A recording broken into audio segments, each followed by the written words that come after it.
Dear parents, आज मैं आपको कुछ ऐसी टिप्स दूंगी जो बच्चों को राइटिंग में इंटरेस्ट लाएंगी और वो उनको रुचि पैदा होगी वर्क करने में। कुछ बच्चे ऐसे होते हैं जिनको लिखना पसंद नहीं होता, मम्मी पापा बहुत परेशान हो जाते हैं। तो आज मैं आपको कुछ इम्पॉर्टेंट थिंग्स बताऊंगी जिनको आप बच्चों के साथ शेयर करिए। और आपको इसके लिए सिर्फ प्लेन पेपर्स, कुछ कलर्स वगैरह की ज़रूरत होगी, ज़्यादा कुछ नहीं चाहिए और ना ही इसके लिए ड्राइंग बहुत अच्छी होने की ज़रूरत है। तो चलिए स्टार्ट करते हैं।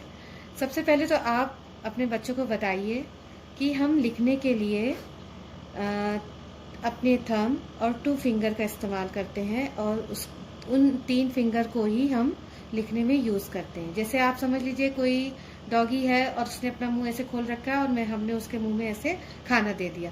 आप इस तरह से कुछ भी बातें बना करके बच्चों को राइट वे बताइए ग्रिपिंग का, कि बच्चे कैसे अच्छे से पेंसिल्स को पकड़ें। तो अभी स्टार्टिंग में बच्चे बहुत अगर जो बिल्कुल भी इंटरेस्ट नहीं ले रहे हैं तो उनको आप कलर्ड पेंसिल या क्रेयॉन कलर या वैक्स कलर दीजिए, उससे आप वो स्टार्ट करें।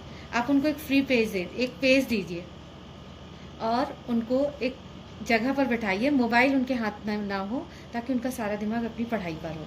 तो उनको एक कलर दे दीजिए और उनसे बोलिए कि आप कुछ भी करो इस पर।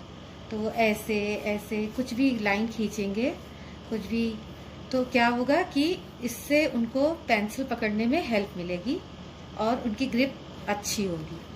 तो ये तो हो गया सबसे स्टार्टिंग पॉइंट कि आप बच्चे को एक कोई कलर पेंसिल दे दीजिए और एक प्लेन पेपर और उनको बोलिए कि आप कुछ भी करिए, ठीक है। अब सेकंड थिंग, आप लोगों ने देखा होगा कि बचपन में हम लोग डॉट्स रख करके खेल खेलते थे और जिसका घर बन जाता था फिर वो उसमें अपना नाम लिख लेता था। अब यही वाली जो हम लोग गेम खेलते थे उसको हम बच्चों को देंगे। एक पेज पर आप डॉट्स बना लीजिए और बच्चों को बोलिए कि यहाँ से यहाँ तक इस लाइन को एक पॉइंट से दूसरे पॉइंट से मिलाएं, ऐसे करके बच्चे के साथ ये गेम खेलिए। और जब ये कंप्लीट हो जाए तो आप उसमें अपना नेम लिख लीजिए। जैसे मैंने लिख दिया एस। तो आप ये गेम बच्चों के साथ खेलिए। बच्चे की स्लीपिंग लाइन, स्टैंडिंग लाइन बनाने की प्रैक्टिस होगी और वो बहुत अच्छे से, उनका जो हाथ की ग्रिपिंग है पेंसिल पकड़ने की वो भी अच्छे से इम्प्रूव होगी। और आप इस तरह से मिलाइए। पहले बच्चा गड़बड़ करेगा, टेढ़ा मेढ़ा बनाएगा, कोई बात नहीं, धीरे धीरे उसका हाथ सधने लगेगा। सेकंड तो आपको मैंने बताया ये डॉट्स के बारे में। थर्ड वन इज, आप ऐसे करके क्लाउड्स ड्रॉ कर लीजिए और फिर अपने बच्चे से बोलिए कि उसमें ऐसे ऐसे करके पानी की बूंदे ड्रॉप्स बनाएं, है ना। आप उनको बोलिए, तो जब वो ऐसे ऐसे करेंगे ना तो ये देखिए वो स्टैंडिंग लाइन बनाना सीख जाएंगे। और उनको बोलिए कि एकदम अच्छी अच्छी स्टैंडिंग लाइन बनाएं। और बाद में ये क्लाउड्स आपने बना के दिए, बाद में बच्चों को बोलिए कि वो इसमें कलर करें। अब देखिए मैंने ये फिश बनाई है, यहाँ पर आप भी फिश ड्रॉ करिए। फिश कैसी भी हो चलेगी, बस अब आप बोलिए कि ये मछली बेचारी प्यासी है, इसको पानी नहीं मिल रहा है, चलो बच्चों इसको पानी में ले चलें। फिर वो बच्चा आपका मछली के लिए पानी बनाएगा। तो क्या होगा इससे कि वो स्लीपिंग लाइन अच्छे से बनाना सीख जाएगा। आप फिश भी बना सकते हैं, डक भी बना सकते हैं, है ना।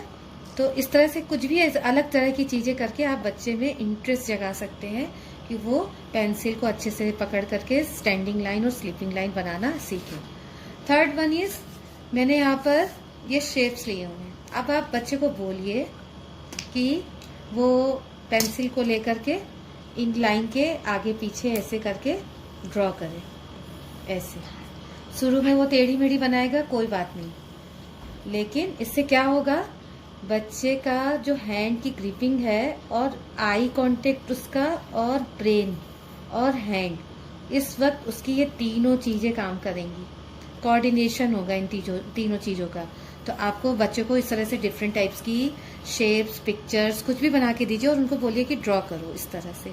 और आप कलर के लिए भी बोलिए, स्टार्टिंग में बहुत गंदा कलर करेंगे बट धीरे धीरे उनका ड्राइंग भी अच्छी होने लगेगी। इस तरह से देखिए। नेक्स्ट आते हैं, आप इस तरह से कुछ बलून्स ड्रॉ कर लीजिए और उसके बाद यहाँ पर देखिए ये बॉयज और गर्ल्स बने। अब आप बच्चे को बोलिए कि इन बच्चों को बलून चाहिए। अब आप उनको बोलिए कि इसका ये जो रिबन का है डोर, एक सीधी लाइन ला करके बच्चे के हाथ में पकड़ा दो तो उसको बलून मिल जाएगा। फिर बच्चे से ही बोलिए कि वो ये करे, फिर वो ऐसे करके लाइन लेकर के आएगा और इन बॉयज एंड गर्ल्स के हाथ में देगा। तो उससे क्या होगा कि उसकी आई और हैंड जो है दोनों कोऑर्डिनेट कर रहे हैं पिक्चर्स के साथ, तो उसकी इंटरेस्ट भी बढ़ेगा और उसका जो लंबी लाइन खींचने का जो कॉन्सेप्ट है वो भी क्लियर होगा। तो आप इस तरह की पिक्चर्स बना करके बच्चों को डिफरेंट टाइप की, आप कार बना दीजिए, बस बना दीजिए, मैंगो बनाइए, कुछ भी शेप बना दीजिए, बच्चे को बोलिए कि वो उस पर ड्रॉ करे। अब थोड़ा सा आगे बढ़ते हैं, अब थोड़ा सा इसको डिफिकल्ट बनाते हैं। अभी तक तो बहुत इजी था, अब आप इस तरह के शेप्स बनाइए और बच्चे को बोलिए कि वो इन पर ही ऐसे करके पेंसिल को ड्रॉ करे। और यहाँ बोलिएगा कि वो पेंसिल को उठाए नहीं, इस तरह से गोल गोल ले जाकर। इससे क्या होगा कि उसका हाथ सेट होगा लिखने के लिए, उसकी ग्रिपिंग मजबूत होगी।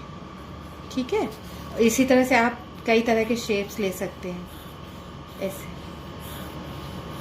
स्टार्टिंग में तो बच्चा बहुत थोड़ा सा गड़बड़ करेगा, कोई बात नहीं, बट धीरे धीरे उसका हाथ जो है वो अच्छे से ग्रिप बनेगी और वो अच्छे से बनाना स्टार्ट करेगा। पहले आप बड़े बड़े शेप्स दीजिए, फिर अगर बच्चा बड़े शेप बनाता है तो नो प्रॉब्लम, पहले हम लोग उसको बड़े शेप में सिखाएंगे, फिर बाद में वो छोटा बना सकता है। और इस तरह से हम लोग बच्चों को इंटरेस्ट दिखाएं कि देखिए अगर आप पढ़ाई करते हैं और बोर भी नहीं हुए, थोड़ा सा आपको बस बच्चे को समय देना पड़ेगा ताकि वो अच्छे से लिख सके और उसके हैंड्स मजबूत हो। बाय बच्चों।